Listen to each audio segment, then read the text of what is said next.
New ইয়র্কের জ্যাকসনের থেকে আপনাদের সঙ্গে আছে আমি খালেদ মুহিউদ্দিন। নমস্কার, আমি তরুণ ঘোষ।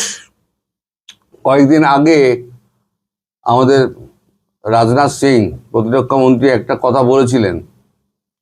তিনি বলেছিলেন সিন্ধু ঐতিহাসিকভাবে ভারতের জায়গা, কিন্তু র্যাডক্লিফ যে লাইনটা টেনেছিলেন, র্যাডক্লিফের লাইন টানার জন্য সিন্ধু ভুলবশত পাকিস্তানের সঙ্গে জুড়ে যায়। কিন্তু সিন্ধ ছাড়া হিন্দ ইনকমপ্লিট। এখন সিন্ধে তো এখন তো মারাত্মক রকমের স্বাধীনতা আন্দোলন চলছে, এদিকে বালুচিস্তানে চলছে, পিওজেকে তো চলছেই। এখন এই বালুচিস্তানের যে স্বাধীনতা, সেই স্বাধীনতায় ভারত যেদিনকে আক্রমণ করবে তার সঙ্গে সঙ্গেই ভারতের বালুচিস্তানের স্বাধীনতা সঙ্গে সঙ্গে হয়ে যাবে। এখন ভারতের চোখ রয়েছে পিওজেকে, আর এদিকে হচ্ছে তার সঙ্গে হচ্ছে গিলগিট বালতিস্তান। আমি বারবার বলি গিলগিট বালতিস্তান পিওজেকের সঙ্গে আছে। গিলগিট বালতিস্তান এসে গেলে ওখান থেকে হচ্ছে বালুচিস্তান, বালুচিস্তান পার হলে আফগানিস্তান, আফগানিস্তান পার হলে ইরান, ইরান পার হলে পরে আমরা সোজা তুর্কি, তুর্কি হয়ে সোজা ইউরোপ। গাড়ির একদম ভারতবর্ষ থেকে গাড়িতে একদম সোজা ইউরোপ চলে যাওয়া যাবে। আর করাচি বন্দর তো ভারতে চলে আসছি। পাকিস্তানের 4টে প্রদেশ আছে বর্তমানে, 4টে না 5টা, আমি পরপর বলে যাচ্ছি। এক হচ্ছে বালুচিস্তান, যেটা জোর করে দেওয়া হয়েছিল ওই 1948 সালে। জিন্না ভুল বুঝিয়ে বালুচিস্তানকে নিয়েছিলেন। একটা হচ্ছে সিন্ধ, একটা হচ্ছে খাইবার পাখতুনখোয়া, আর একটা হচ্ছে পাঞ্জাব, আর হচ্ছে পিওজেকে। তাহলে পিওজেকে যদি চলে যায়, গিলগিট আপনার এতে কি বলে খাইবার পাখতুনখোয়া যদি টিটিপি ঢুকতে না দেয়, খাইবার পাখতুনখোয়া হাতের বাইরে চলে গেছে, টিটিপি পুরো ঘিরে নিয়েছে। ওটা আর পাকিস্তানের মধ্যে নেই। পাকিস্তানে কোনো সৈন্য, কোনো অফিসার, কোনো সরকারি দপ্তর ওরা তাদের কন্ট্রোলে নেই, তারা নিজেরাই টিটিপি কন্ট্রোল করে। রয়ে গেল বালুচিস্তান। বালুচিস্তান যদি ফ্রি হয়ে যায়, তাহলে 5টা প্রদেশের মধ্যে ওদের কথা হচ্ছে 5 সুবে হয়। 5 সুবের মধ্যে যদি 3 সুবে চলে যায়, তাহলে রইল আর কি, ওই পাঞ্জাব পড়ে থাকলো, আর এদিকে আপনার পড়ে থাকলো কি বলে খাতায় কলমে বালতিস্তান পড়ে গেল, রয়ে গেল। আর আমাদের তো প্রতিরক্ষা মন্ত্রী আপনারা দেখেছেন, বলেছেন যে সার্কিট থেকে সিধে করাচি যাওয়া যায়। তার আর একটা রাস্তা করাচি অবধি, বন্দর অবধি বেছে রেখে দিয়েছে।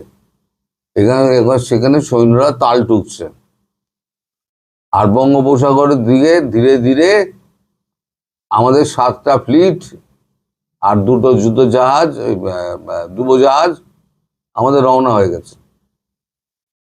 বঙ্গোপসাগরেও আছে, বঙ্গোপসাগর ভেতরে আছে, কোথায় আছে আমার জানা নেই, কিন্তু বঙ্গোপসাগরেও আছে।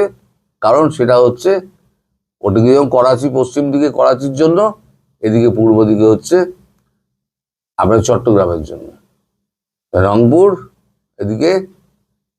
চিকেন নেগের সমস্যা মিটে গেল। আর আপনাদের চিকেন লেগ আছে, ফেনী অবধি কেটে দিলে পরে আমরা চিকেন নেক কেনা চিকেন আমরা যা হোক আরো গন্ডার ফন্ডার বানিয়ে নেব। কিন্তু আপনাদের কি হবে? আপনারা পারবেন? খলিলুর রহমানকে ডেকে যে কথাগুলো বলা হয়েছিল আস্তে আস্তে প্রকাশ পাচ্ছে। ডেকে বলা হয়েছিল, দেখুন আপনারা যদি আমাদের সঙ্গে যদি শত্রুতা করতেন, তাহলে সেটা অনেক ছিল বেটার অপশন। আমরা পাকিস্তানের সঙ্গে একা শত্রুতা করে পাকিস্তানের সঙ্গে আমরা মেনে নিই, আমরা যুদ্ধ করি, আপনাদের সঙ্গে করতাম। কিন্তু ব্যবসা বাণিজ্য পাকিস্তানের সঙ্গে করতাম। কিন্তু যখন আমরা 370 অ্যাপ্লিকেশন করলাম, তুলে দিলাম, তখন ইমরান খান প্রধানমন্ত্রী ছিলেন, তিনি বললেন যে আমি আর ব্যবসা করবো না। তা তখন থেকে ব্যবসা বন্ধ হয়ে গেল। তারপর আর ভারত ব্যবসা করেনি। তা আপনাদের সঙ্গে ব্যবসা চলতো, কিন্তু আপনারা কি করলেন? আপনারা করলেন আমাদের শত্রু দেশগুলোকে এনে ঘরে ঢুকিয়ে দিলেন। আপনি কি জানতেন না যে আইএসআই আপনাদের দপ্তরে সরকারি দপ্তরে ঘোরাফেরা করছে, ফাইল নিয়ে নাড়াচাড়া করছে, সেখান থেকে সমস্ত মেল করে আপনার ডকুমেন্ট পাঠাচ্ছে। তুর্কি এখানে বসে সমস্ত কাজকর্ম করছে, তারাও প্রত্যেকটা অফিসে ঢুকছে, ক্যান্টনমেন্টে ঢুকছে, সমস্ত ফাইলপত্র নিয়ে তুর্কিতে পাঠাচ্ছে। তার মানে ভারতবর্ষের পূর্ব দিকে যে সমস্ত জায়গাগুলো মানে গুরুত্বপূর্ণ জায়গা, সেই জায়গাগুলোর সমস্ত স্যাটেলাইট পিকচার আপনাদের ওখান থেকে নিয়ে সেগুলো পাকিস্তানকে পাচার করা হয়েছে। তাহলে এটা কি হলো? শত্রু রাষ্ট্রকে আপনারা সাহায্য করলেন, ফলে আপনারা হলেন গিয়ে আমাদের শত্রু। তাহলে শত্রুর সঙ্গে যে আচরণ করা হয়, আমরা কিন্তু সেই আচরণ করব। ফলে আপনারা মনে করবেন না ভারতবর্ষ আপনাদের বিন্দুমাত্র মায়া দেখাবে, কারণ ভারতবর্ষ একটা স্বাধীনতার ইতিহাস রয়েছে আপনাদের সঙ্গে ভারতবর্ষের জুড়ে। ওই জন্য আপনাদেরকে ডেকে একবার বলে দেওয়া হলো, শোধরান, 7 কর্মদিবস দিলাম, আর না শোধরালে পরে এরপরে আর বলতে যাব না, কারণ আমরা একটা ওয়ার্ডের মধ্যে আমাদের ঘোষিত নীতি হচ্ছে একটা ওয়ার্ড, তার নীতির মধ্যে আপনারা পড়ে গেছেন। সুতরাং আপনারা তৈরি থাকবেন। তাই কর্মদিবস শেষ হয়ে যাচ্ছে, এবার দুপারেই কিন্তু 7 দিনের মধ্যে যে কোনো দিন আপনার শুরু হয়ে যাবে, যে কোনো দিন। এবং বাংলাদেশের মানুষ জেনে রাখুন, আমি একটা খবর আপনাদের বলছি, আমি নিজেও জানি না, নিশ্চিত না। প্রধানমন্ত্রী নরেন্দ্র মোদী চুপ করে আছেন, তিনি এমন একটা পরিকল্পনা করছেন, চক্রান্ত বলুন, ষড়যন্ত্র বলুন, আপনাদের ভাষায়, আমাদের ভাষায় নয়, করছেন যেটা, সেটা ভয়ঙ্কর। এটুকু শুনেছি, ভয়ঙ্কর। মানে আপনাদের ইতিহাসে লেখা থাকবে যে এরকম একটা ঘটনা ভারতবর্ষে বাংলাদেশের বুকে ঘটেছিল, সেটা কিন্তু লেখা থাকবে।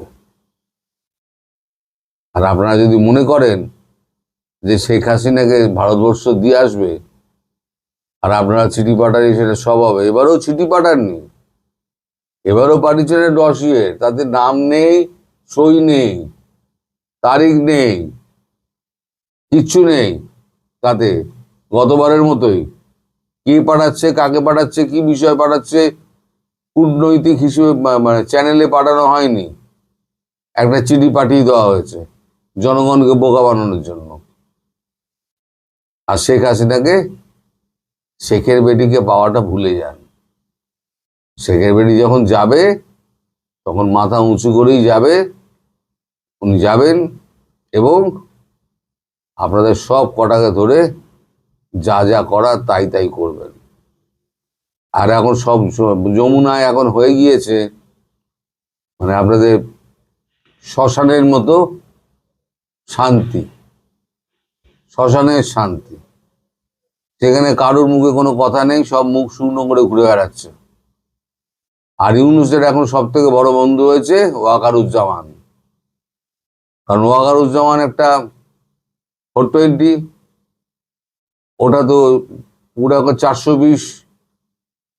ওরা মানুষের সঙ্গে, শেখ হাসিনার সঙ্গে ওটা গদ্দারি করেছিলেন উনি, জামাতির লোক, তা সত্ত্বেও বসিয়েছিলেন ওনাকে, পদক দিয়েছিলেন, তার ফল ভোগ করছেন এখন তিনি হয়েছেন ইউনূসের বন্ধু, আর ইউনূস ধরেছে ওয়াকারুজ্জামানকে।